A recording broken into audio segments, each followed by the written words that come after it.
Is this the recommendation of PMA? Sir, this is the recommendation of the PMA, sir, to be presented to the body based on the Executive Order 595, in which the different government agencies can partner with the doctors right now.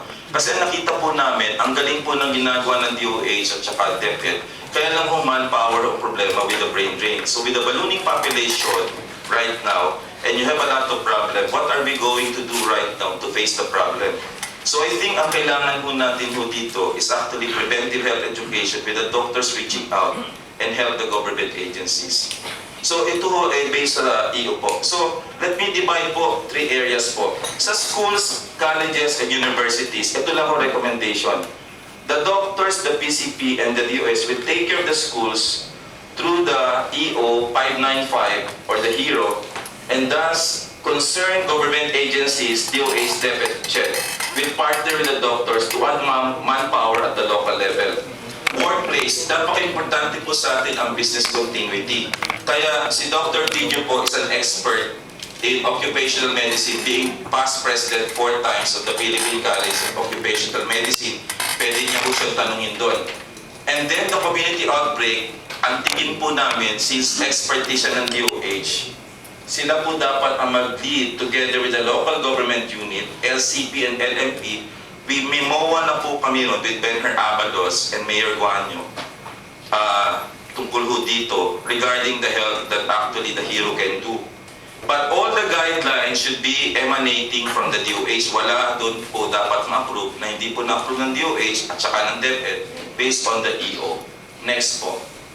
Okay, recommendations po. At ito po tingin po, this is a crazy idea, and out of the box.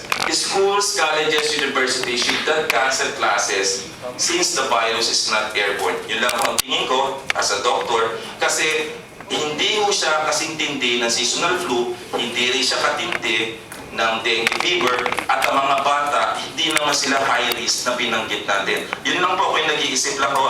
Okay, ang droplet transmission po ito, hindi po siya airborne. Now, transmission actually 1 day prior to the symptom. Sa mga bata, kaya maingat tayo because they have longer transmission. At ang bata pala, wala ho silang pag-iisip na maghugas ng kamay, lalo na sa probinsya, laro silang nalaro kanin. So sila po ang vulnerable segment po. Now, in case meron po tayong cases, you have to do isolation of the suspects coupled with the contact tracing rather than close the schools whimsically. I'm sorry for the term po, binanggit po ng DOH yung term na yon. So kunyari sa isang eskwela, based on the Malcolm Gladwell theory, hindi naman ho yung buong university ng Ateneo. So dapat ang i-contact tracing natin, yung nasa eskwela, and not one particular individual sacrificing the whole university. Yun ho ang tingin ko, kasi sabi natin mild siya. And judicious quarantine for those with symptoms. Kung may symptoms ka, inuupo ka, nararapat whether influenza ka na ordinary or with swine flu ka, dapat talaga bantayan ka. Chairman. Ang mabuti binanggit ni Dr. Liachon, yung kay Malcolm Gladwell. Doon kay Malcolm Gladwell, he mentioned that an epidemic is normally started by just a few people. Those who are very socially active. Ito yung mga connector. These are the connectors. They connect with so many people. Kasi tatlong grupo yung sa responsible for starting an epidemic. No? The first one is connector, and then the second one, the mavens. The second is the maven, and then the third one would be the sales people. Yes, sir. The two. Pero ito, sinasabi natin, connector. Yes, sir. So, possible na mag-start ito when you have someone who's socially active, yung laway niya, nakakalat sa maraming tao. Dahil marami siyang kausap eh. Ikot ng ikot ng ikot ng ikot ng ikot. Tama, sir. Kaya lang, sir, kunyari po nandun po kayo, let's say, Ang mga tinatawag ng mulaway. yes, sir. Pero isipin naman niya, sir, kunyari nasa eskwela ka, tapos yung isa ay nagpa-practice ng basketball, which is about 1 kilometer away, and then sasabihin mo, ay meron na tayo rito, cancel ng buong Ateneo. So 10 days yun.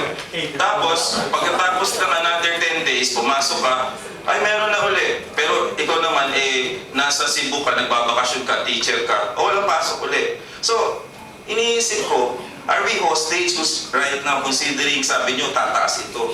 Is that the way to address the problem right now?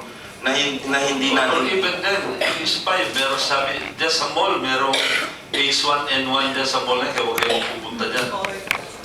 Sir, over ng konti, sir, yun. Sa akin, May mga ganong over, sir, ng konti yun, sir. Kunyari, ako'y nasa first floor. Eh, alam mo naman ang Of MOA. course, what they're talking about is a person who's going around and talking, and this a career, no? Yes, Pero yung sasabihin nila na dyan, merong virus dyan. Is that a wrong statement? Maybe, sir. Kasi, sir, ang problema sa Pilipino, so, sorry again, we are not well informed and therefore we are not empowered. So, ang critical dapat dito, to be informed so that we can be empowered to be healthy. Ang sabi nga ni Johnny Flavier dati, si Secretary, the problem of the Filipinos is not only poverty, but our fight against ignorance.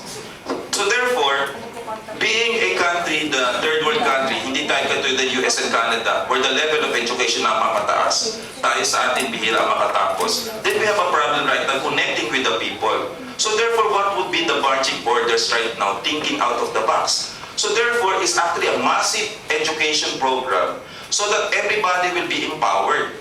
Kasi hindi kasi po congruent when let's say DOA sasabihin hindi delikado, pero magkasara ng klase ang Saints Co, Adamson and all. Parang hindi siya jive. So therefore, pag nakita doon na investors, ayaw na tayo pumunta dyan. Kasi ang nag-close na pala the school, ayaw ko kung nakukuha niyo po ibig ko sabihin. We're saying right now, it is not as severe, pero matitigil tayo ng klase. So therefore, perhaps the schools, hindi nila siguro naiintindihan kung ano yung problema natin. So pagpaunamanhin niyo po yung akin pong analysis lang po bilang isang doktor. Kasi ako po nasa ospital every day, uwi ako hanggang alas 2, pero hindi naman ako nahahawa for the last 20 years of physician. So therefore, maaaring malakas ang katawan ko, naguhugas ako ng kamay, kasi ang dami may tuberculosis sa PGAs and how many PGAs patients na nakikita ko in one day. So therefore, I think we need to pull back a little bit rather than be panicky about the whole situation. So let me finish in 2 slides again. Next, Iho. So what would be the preventive phase? Yeah, next. Okay, preventive. Optional vaccination for seasonal flu. Sinasuggest ko yan kasi alam ko mahal eh. Diba? Pero kunyari may pera ka, taga-Atideo ka, ano ba naman mabakunahan ka, let's say, ng seasonal flu? Para pag dinapuhan ka ng swine flu, alam mo na hindi na yung seasonal flu, kundi swine flu yan. Diba? Now, sino ang kawawa? Ang kawawa ay yun sa mga taga-hain, yung mga walang pera.